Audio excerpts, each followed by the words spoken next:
Hello friends, I welcome you all in my YouTube channel. आज इस video में हम परसेप्शन जो हम ऑलरेडी कर रहे हैं इन योर यूजीसी सिलेबस, उसमें परसेप्चुअल ऑर्गेनाइजेशन, अगेन गेस्ट्रॉल जो हमने अपनी अर्लियर वीडियो में भी किया था, figure and ground and law of organisation. Video start करने से पहले मैं आप सबको रिक्वेस्ट करूँगी कि जिन लोगों ने इस फ्री यूट्यूब चैनल को सब्सक्राइब एंड शेयर नहीं किया है, प्लीज़ प्लीज़ प्लीज़ आप इस फ्री यूट्यूब चैनल को सब्सक्राइब करें, शेयर करें, मैक्सिमम स्टूडेंट इसके साथ जुड़े। हम भी ये चाहते हैं कि बहुत सब स्टूडेंट जो है इस बेनिफिट का फ़ायदा, जो इसका फ्री यूट्यूब चैनल का बेनिफिट उठा सकें। स्टडी मटेरियल हम प्रोवाइड कर रहे हैं, आपसे कोई भी फ़ीस हम चार्ज नहीं कर रहे हैं, लेकिन हमें भी तो मोटिवेशन चाहिए ना। हम ये देख रहे हैं कि इस चैनल के साथ लोग जुड़ भी रहे हैं, लेकिन कई लोगों ने इसको सब्सक्राइब नहीं किया है। हमारे पास पूरा डिटेल आता है कि लोग इस वीडियो को देख रहे हैं but they have not subscribe. तो मैं आपको यही कहूँगी, इसको शेयर कीजिए, सब्सक्राइब कीजिए और जितना हो सके इस चैनल को आगे बढ़ाइए, ताकि सभी स्टूडेंट जो कि पे नहीं कर सकते हैं, कई जो यूट्यूब चैनल हैं they are getting fee for providing such type of material. तो हमें कोई फ़ीस नहीं चाहिए आपसे, बट हम ये ज़रूर आपसे एक्सपेक्ट करते हैं कि आप चैनल को जो है सब्सक्राइब करें, शेयर करें। Now we start perceptual organization. What is perceptual organization? Perceptual organization is the way our brain organizes and puts together the things we see. जैसे हम चीज़ें देखते हैं उसके हिसाब से कैसे ऑर्गेनाइज करता है और उन सब चीज़ों को अरेंज करता है एक साथ। When we look at the world, we don't just see random color. जब भी हम बाहर की दुनिया देखते हैं, रैंडम कलर को नहीं देखते हम, shapes and line. Instead our brain try to make sense of all the information. जो भी इंफॉर्मेशन हम उसको एक साथ देखते हैं, तो it groups things together and helps us understand what we are looking at. जैसे आपने एक like recognising a face, a tree.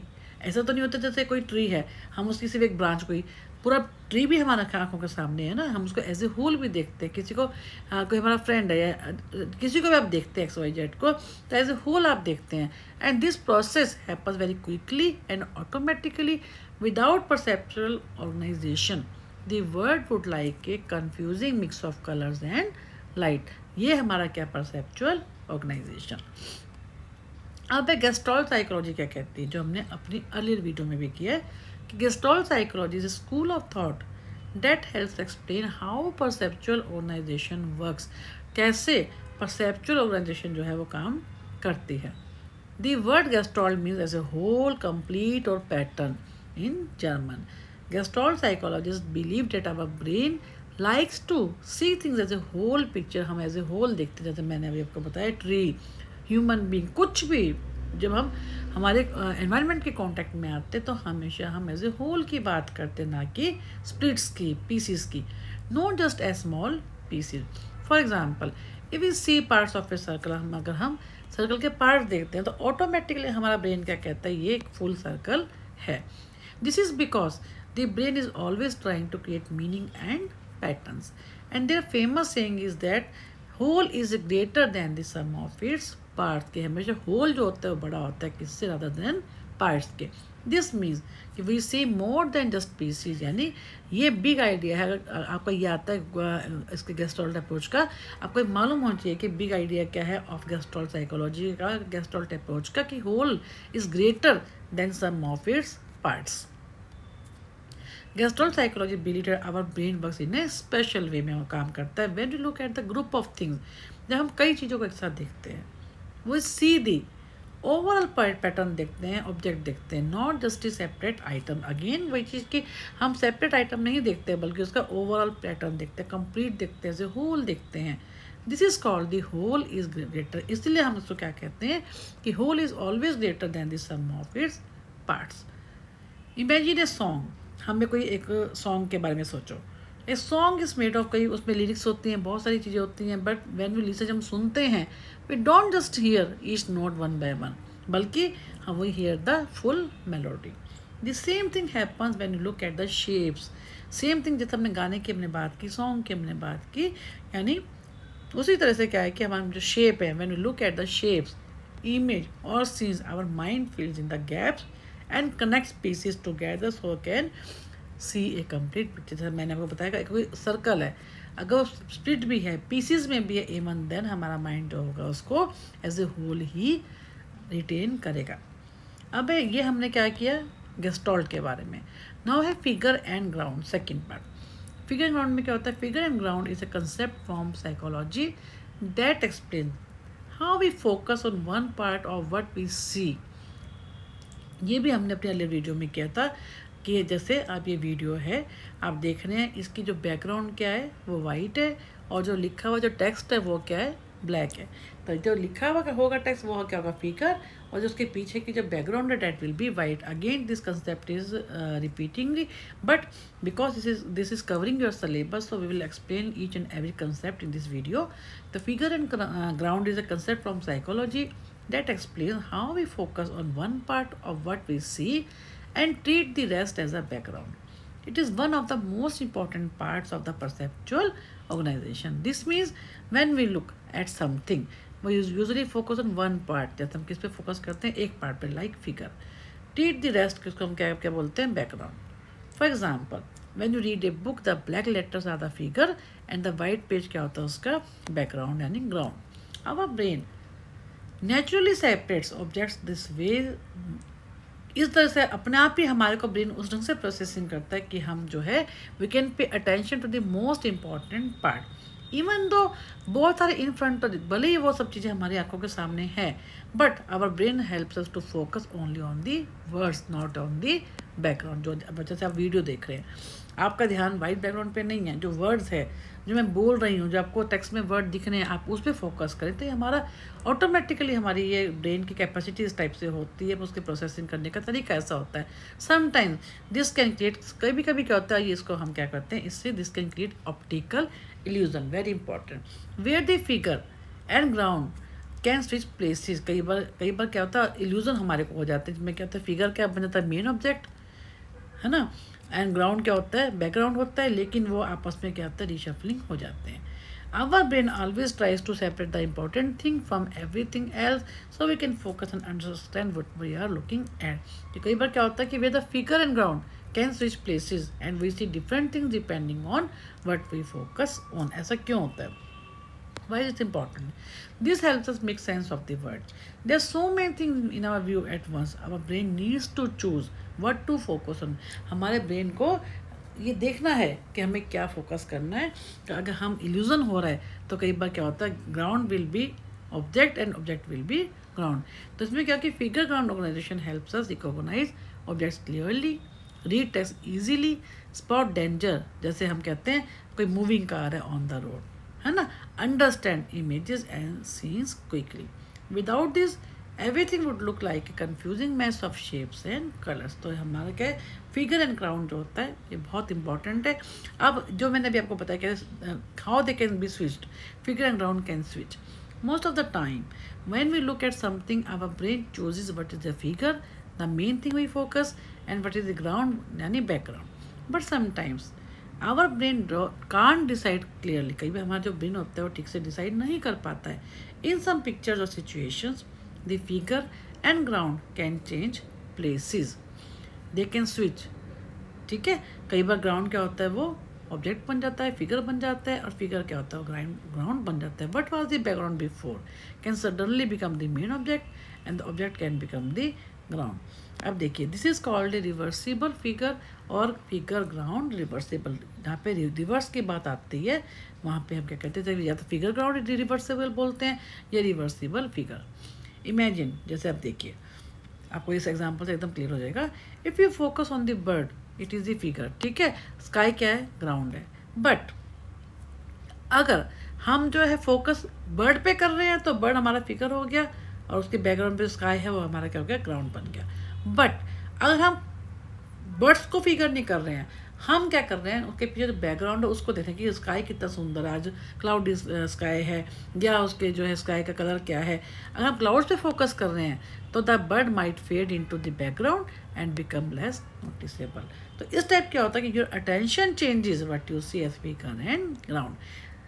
सबसे सिंपल मैंने आपको एग्जांपल करके बताया है कैसे जो हमारा ऑब्जेक्ट जो होता है वो हमारा जो है बैकग्राउंड बन जाता है और कैसे जो ग्राउंड होता है वो हमारा फिगर बन जाता है। तो इस टाइप से अगर हम सिर्फ बर्ड्स पे कंसंट्रेट करेंगे तो हमारा क्या हो जाएगा, बर्ड हमारा क्या बन जाएगा फिगर, और जो हमारा स्काई है वो क्या बन जाएगा बैकग्राउंड। लेकिन अगर हम स्काई पे फोकस कर रहे हैं तो स्काई हमारा क्या बनेगा फिगर, और जो हमारे बर्ड्स क्या बन जाएंगे बैकग्राउंड में। Why does this happen?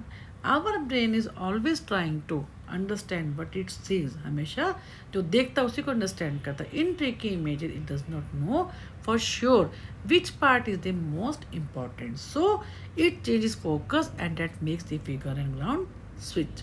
तो जैसा हमारा ब्रेन चाहता है वैसे उसको इमेज को देखता है, वैसे उसको प्रोसेस करता है. It happens especially when picture has two. कब होता है जब when the picture has two possible shapes. The shapes are similar in size or color and the brain does not get a clear clue about what to focus. और जैसे अभी बताया कि birds जा रहे हैं और जो है हमें यही नहीं पता, बर्ड्स को भी देख रहे हैं स्काई को भी देख रहे हैं. अगर हमारा कंसर्न हम सिर्फ बर्ड पे फोकस कर रहे हैं तो हमें यही नहीं पता कि हमें किस पे फोकस करना है. अगर हम क्लियर हैं हमें बर्ड्स पे फोकस करना है तो ऑब्वियसली बर्ड्स हमारा क्या बन जाता है मेन ऑब्जेक्ट, और जो हमारा बैकग्राउंड में जो है स्काई है वो क्या बन जाएगा बैकग्राउंड, ग्राउंड बन जाएगा वो. Why is important? This shows us how powerful and flexible the human brain is. Obviously ये तो हमने बर्ड्स का एग्जांपल दिया कि अगर रियल लाइफ में जब हम देखते हैं तो बहुत सब चीज़ें होती हैं कि इससे हमें क्या पता चलता है कि हमारा ब्रेन कितना पावरफुल है, कितना फ्लेक्सिबल है. See the same image in different ways, shift attention quickly, create different meanings from the same picture. पहले हम बर्ड्स को देख रहे थे, अब हम जो है स्काई को देख रहे हैं. अब हम स्काई को देख रहे हैं, बर्ड को बाद में देख रहे हैं. तो इस ढंग से क्या है, कैसे हम स्विच कर जाते हैं एकदम से, कैसे हमारा जो नज़रिया होता है, हमारा चीज़ों को देखने का तरीका होता है, कैसे हम इमीडिएटली शिफ्ट अटेंशन क्विकली और हम उसके हिसाब से मीनिंग निकालना शुरू कर देते हैं. And this idea is often use in the art, design and psychological test to study how people see and think. Real life example, text on a screen, जैसे मैंने अभी आपको बताया कि लेटर्स क्या होते हैं figure and screen on the ground. Street के साइन है, सिंबल और words are the figure and metal sign is the ground. Very common example. Watching in a movie, actor on the screen क्या है figure होता है जिसको हम देख रहे हैं, बैकग्राउंड में जो सेट है वो क्या हमारा क्या है ग्राउंड है.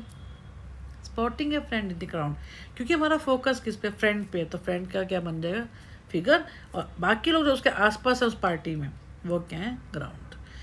ठीक है ना.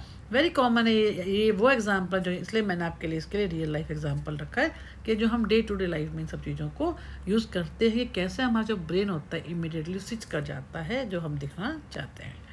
अब है लॉज क्या है इसके, लॉज ऑफ परसेप्चुअल ऑर्गेनाइजेशन यानी गेस्टॉल्ट लॉज, जो हमने अपनी अर्लियर वीडियो में भी किए हैं.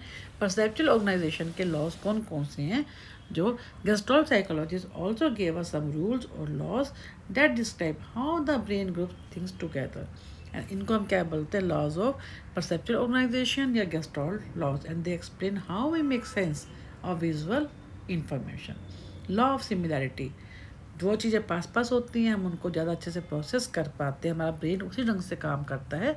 Law of similarity says when you look at many objects together, our brain tends to group the ones that look alike, even if they are not touching or connected. भले वो एक दूसरे को touch नहीं कर रही हैं, करेक्ट नहीं है, but even we see them as a part of the same group because they are similar in some way. जैसे these similarities जो है कैन बी कलर में भी हो सकती हैं, शेप में भी, साइज में भी, टेक्सचर में भी, एंड ओरिएंटेशन एंड डायरेक्शन में भी. Our brain uses this rule to make sense of what we see quickly and easily. ठीक है. जैसे हम जो बर्ड्स का है हम उसको भी कर सकते हैं, या जो लाइन है एक साथ है. ठीक है ना. तो यानी कि वो एक हम ऑटोमेटिकली ये मानते हैं कि ये उस शेप में है, साइज़ में है ना. जैसे रेड बॉल है और ग्रीन बॉल है तो हमें क्या ऑटोमेटिकली हम हैं एक साथ, लेकिन हम क्या करेंगे रेड को एक तरफ कर देंगे, ग्रीन को एक तरफ कर देंगे. तो इस ढंग से क्या होता है कि ये सिमिलैरिटी बेस पे हमारा ब्रेन है उस टाइप से काम करता है. फिर law of proximity, we group things that are close together, जो एक साथ होती हैं even if object look different, if they are near each other we see them in as a group. जो पास पास होंगे हम उसी को ही उस हिसाब से देखते हैं. जैसे हमने सिमिट्री लाइंस की हम बात कर सकते हैं, जो जितने एक साथ होंगे हम उसी के हिसाब से हम देखते हैं. लॉ ऑफ कंटिन्यूटी, कंटिन्यूटी में हमने अर्ली वीडियो में किया था कि our brain prefers to see smooth continuous lines और patterns rather than sharp changes और ब्रेक्स. जैसे in simple words when you look at something our brain tries to follow a path और flow. If lines or shapes appear to be part और smooth line we see them as belonging together. जैसे example हमने early video में भी किया था, road के जो मैप्स होते हैं, ट्रेन लाइंस होती हैं, एक तो स्मूथ लाइन जा रही है ना, हम एक रोड पे जा रहे हैं, वो सीधी है, एकदम प्लेन रोड है जिस पे जाना इजी है, जिस पे ड्राइव करना इजी है, हम उसको ज़्यादा प्रेफर करते हैं रादर देन उसके जिसमें टूटी फूटी सड़क है, जिस पे हमारे को ड्राइव करना मुश्किल है, गाड़ी को पंचर होने का डाउट रहता है. तो कहने का मतलब क्या है एग्जाम्पल में कि रोड मैप्स और train line we follow the smooth line of a route, ठीक है ना, and understand where it goes even if there curves और इंटरसेक्शंस. रीडिंग कर्सिव राइटिंग, जैसे आपने बच्चों को देखा होगा जब नर्सरी से बच्चों को कर्सिव राइटिंग सिखाते हैं उसमें डॉट्स होते हैं. Letters in the cursive writer corrected smoothly. आप देखो बच्चों को ए भी सिखाना होगा तो ऐसे ऐसे करके सिखाते हैं, ठीक है ना. तो बच्चे जब उनको ज्वाइन करते हैं ऐसे ऐसे और ऐसे करके इसको ज्वाइन कर देते हैं. तो उसमें क्या होता है कि कर्सिव राइटिंग का मतलब क्या होता है, डॉट्स के थ्रू होता है. जिसमें letters in cursive are connected smoothly, we follow the curve of the pen without lifting our eyes, ठीक है ना. हम ऑटोमेटिकली जो उसको हम फॉलो करते हैं जो उसमें दिया होता है डॉट्स को. Design and logos, many logos और science use following lines that guide your eyes from one part to another making them easy to follow and remember, ठीक है ना. सेम डिज़ाइन को हम फॉलो करते हैं. फिर लॉ ऑफ क्लोजर, जैसे हमने बताया कि सर्कल है, स्प्लिट हुआ हुआ सर्कल है, हमें देखते लग रहा है कि वो सर्कल है लेकिन वो पूरा फुल सर्कल नहीं है, तो हम ऑटोमेटिकली हमारा ब्रेन उसको ये अज्यूम कर लेता है कि वो सर्कल है. तो उसी हिसाब से हम क्या करते हैं, उनको जोड़ने की कोशिश करते हैं ताकि वो पूरा सर्कल बन जाए. When a shape is incomplete और has gaps, our brain fills in the missing parts and sees a complete shape. For example, if we see split circle, जैसे मैंने आपको बताया एक ये पूरा सर्कल है लेकिन हम देखते हैं कि ये सर्कल ही बन रहा है लेकिन ऐसे हुआ हुआ है, तो कहीं ना कहीं हमें लगता है ये तो सर्कल ही है, ठीक है. तो हम क्या करते हैं, इसको कोशिश करते हैं कि ये हमारा ब्रेन इसको उसी ढंग से लेता है कि सर्कल में ही. For example we see split circle not a full circle, our brain says that's a circle because the shape is almost complete and our brain fills in the missing part. तो ये क्या law of closure. Next है law of symmetry. Law of symmetry क्या कहती है कि our brain prefers to see objects as balanced and symmetrical. हमेशा जो सिमिट्री में होगा उसको वो ब्रेन क्या करता है, प्रेफर्स करता है और उसको उसी तरीके से उसी ढंग से उसको क्या करता है, प्रोसेस करता है. When we look at shapes or patterns, we tend to group together parts that are symmetrical because symmetry feels organized, stable and pleasing. तो यानी क्या होता है कि जो सिमिट्री जैसे लाइंस हैं सिमिट्री में है, ठीक है ना, ये थोड़ी वो हो गई है. तो कहने का मतलब ये है कि हमेशा सिमिट्री को ही हम लोग प्रेफर करते हैं. अगर जैसे ये है ना, हम ये हैं, हम ऑटोमेटिकली कहते हैं सारी हॉरिजॉन्टल लाइंस हैं. तो हमारा ब्रेन जो होता है ऑलवेज सीज टू प्रेफर किसको, as balanced and symmetrical. In other words symmetrical shapes और objects are seen as belonging together even if there भले वो कोई जुड़े नहीं हुए लेकिन फिर भी हम क्या कहते हैं, ये इनमें सिमिट्री है. फॉर एग्जाम्पल जैसे बिल्डिंग्स हैं, bridges often use symmetrical to look balanced and strong. तो ये इसको हम क्या बोलते हैं, symmetry, law of symmetry. Next है law of common fate. Law of common fate क्या है, when things move in the same direction. जैसे हमने बर्ड्स का दिया एग्जांपल लिया, flock of birds flying together, एक साथ एक लाइन में पक्षी जा रहे हैं, बर्ड्स जा रहे हैं, तो हम क्या करते हैं, we see them as part of the same. Common fate यानी भले ही बर्ड्स कौन से, हमें इस बात से मतलब नहीं है कि उसमें क्रोज हैं, पैरट्स हैं, है ना, पिजन है, हमें किस बात से मतलब है कि वो एक साथ जा रहे हैं फ्लॉक में, एक ही डायरेक्शन में जा रहे हैं, in the same direction. That's why it is called law of common fate.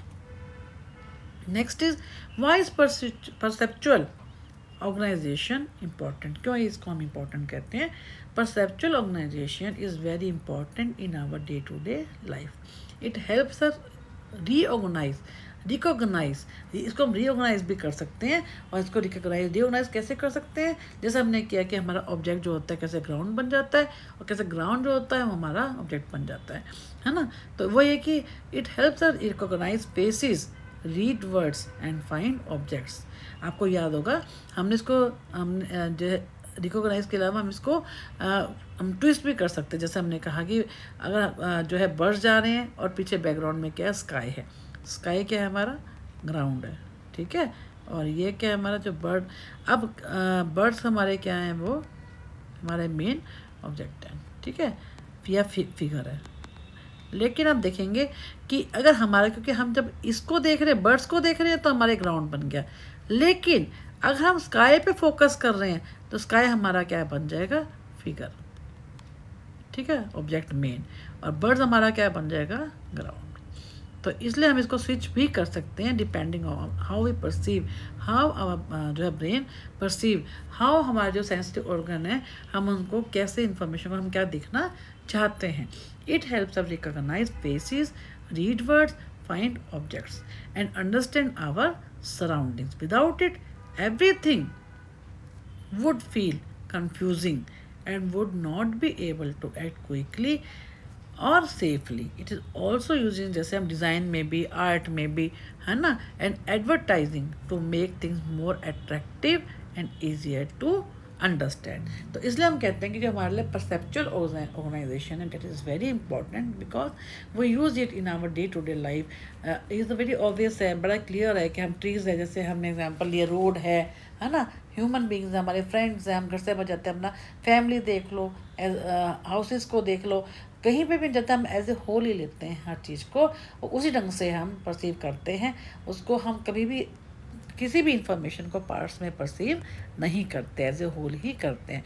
तो इस टाइप से हमने देखा कि कैसे परसेप्चुअल ऑर्गेनाइजेशन क्या होती है, कैसे उसके अंदर गेस्टोल्ट के बारे में हमने बात की, और कैसे हमने फिगर एंड ग्राउंड के बारे में बात की, कैसे figure can be ground and ground can be figure, कैसे हम इस चीज़ को दोनों को स्विच कर सकते हैं एज पर आवर कन्वीनियंस, कि हम क्या देखना चाहते हैं, क्या परसीव करना चाहते हैं, उसके हिसाब से हम उसको स्विच कर लेते हैं। और इसके अलावा हमने लॉ ऑफ ऑर्गेनाइजेशन की बात की कि कैसे लॉ ऑफ ऑर्गेनाइजेशन के अंदर कैसे इंफॉर्मेशन को हम परसीव करते हैं और कैसे हम उसको अपने तरीके से जो है स्प्लिट करते हैं, लेते हैं।